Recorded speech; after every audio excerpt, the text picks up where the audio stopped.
back, y'all. I don't know why my stuff did that.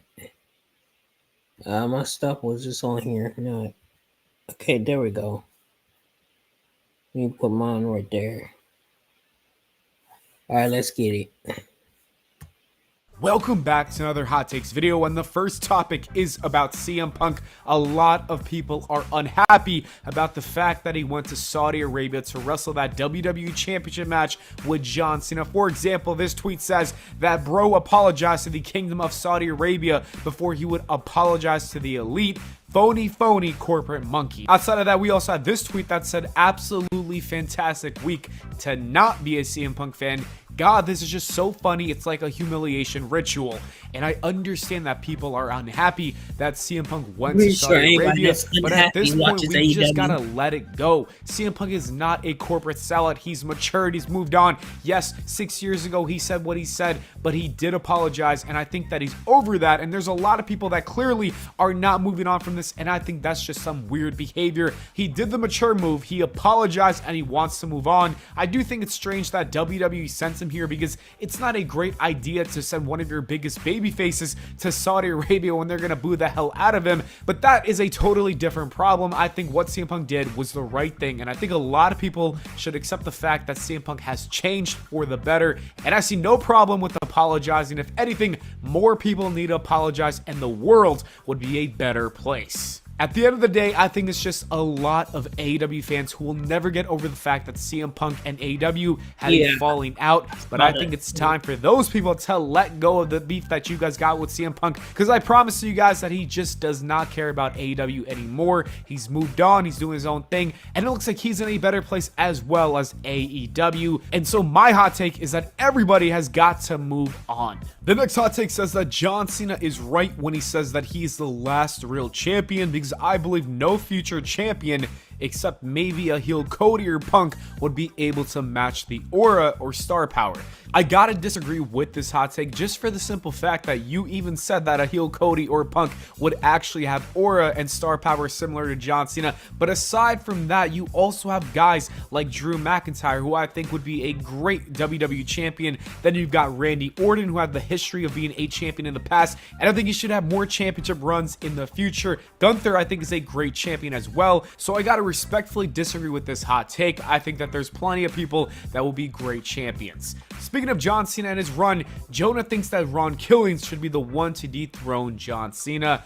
I don't know about this. I love the whole storyline that Ron Killings has been doing since coming back to WWE. But when it comes to dethroning John Cena, I just can't see that happening. I think that a heel Cody is going to be the one who dethrones John Cena. Speaking of Cody and Cena, JT Roberts says that a heel Cody and face Cena will be a satisfying end to John Cena's career.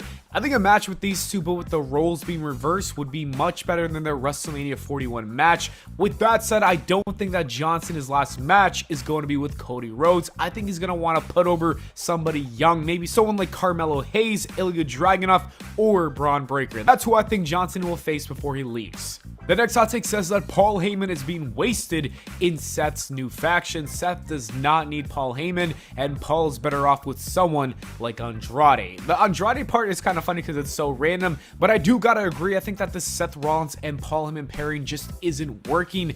I actually think that if Cody Rhodes does turn heel, him joining Seth Rollins and Paul Heyman would completely change the game, and I hope that's the direction that WWE is going in the future. Dawood says that Sami Zayn should never win a world title. I don't know why you gotta hate on my boy Sami Zayn. I think Sami would make for a great champion. He's the ultimate underdog, but outside of that too, he can play a great villain if he needs to. I think his heel run in 2019 and 2018, those 2 years were great stuff. Also, the whole Bloodline story just shows you that Sami Zayn could be at the top of the card and the people would absolutely love him. I do think he's gonna turn heel soon just because everyone who feuds with Karrion Kross does turn heel, so it will be interesting to see what he does next. But anyways, I do think that Sami Zayn needs to win one world championship before he retires, because he definitely deserves it, and it kind of reminds me of Mick Foley winning back in 1999. Sami Zayn isn't the only guy who has haters. Cody does too, because this hot take says that Cody Rhodes has no character.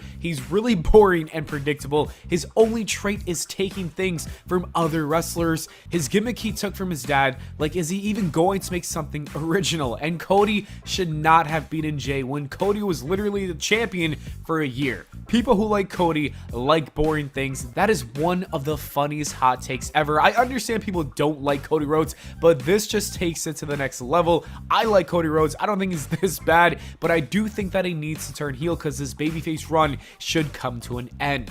On the other hand, this hot take says that Cody Rhodes finishing his story is better and bigger than the Undertaker streak, and that is just incorrect. I understand you can have opinions, but this is just a wrong opinion. The Undertaker streak was one of the greatest things that ever happened in pro wrestling. I understand that Cody finished his story was more recent and it was a great moment, but it does not come close to the Undertaker and his streak, especially when the streak came to an end.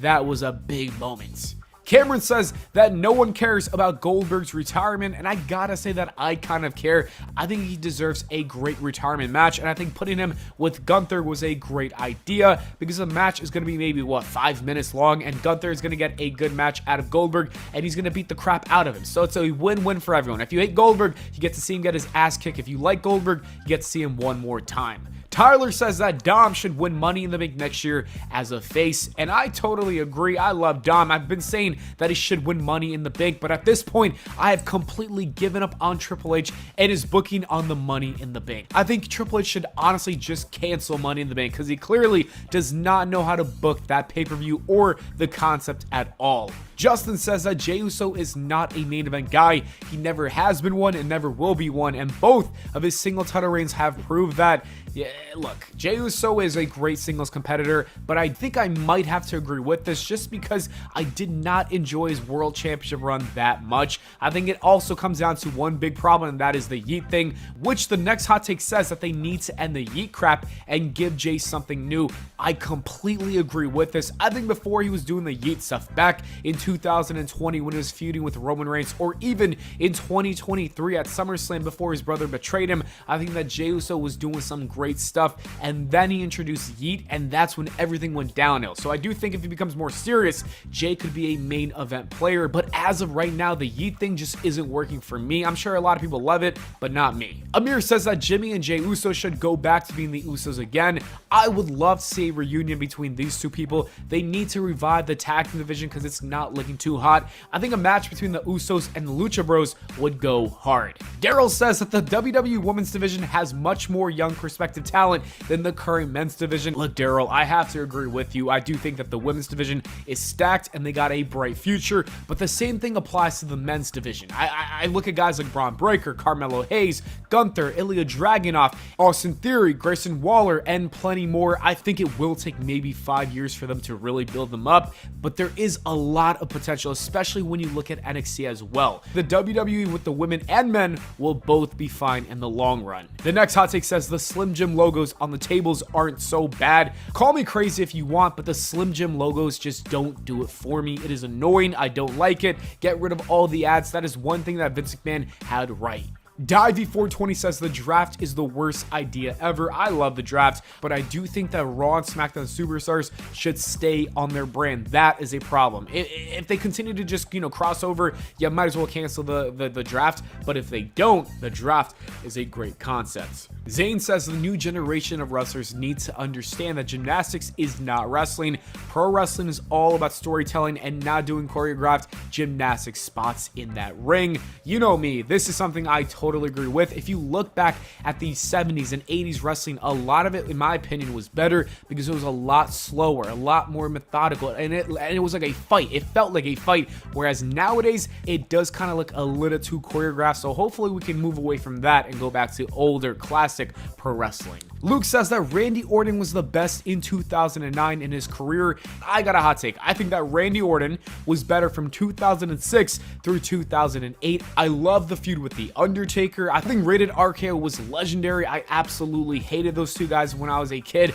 but also the Legend Killer was just on a different level. I liked him and preferred that version of Randy over bald-headed 2009 Viper Randy. FaZe Scout says that Steve Austin is not top 3, and I wanted to include this reply because it's so funny. It says, correct, he's top 3. I agree. Austin is a Mount Rushmore wrestler. And the last hot take says that Bret Hart is the most overrated wrestler of all time. This is a hot take that I gotta completely disagree with. Bret Hart is one of the greatest wrestlers, if not the best, in that ring. There's a reason that Bret said he was the best.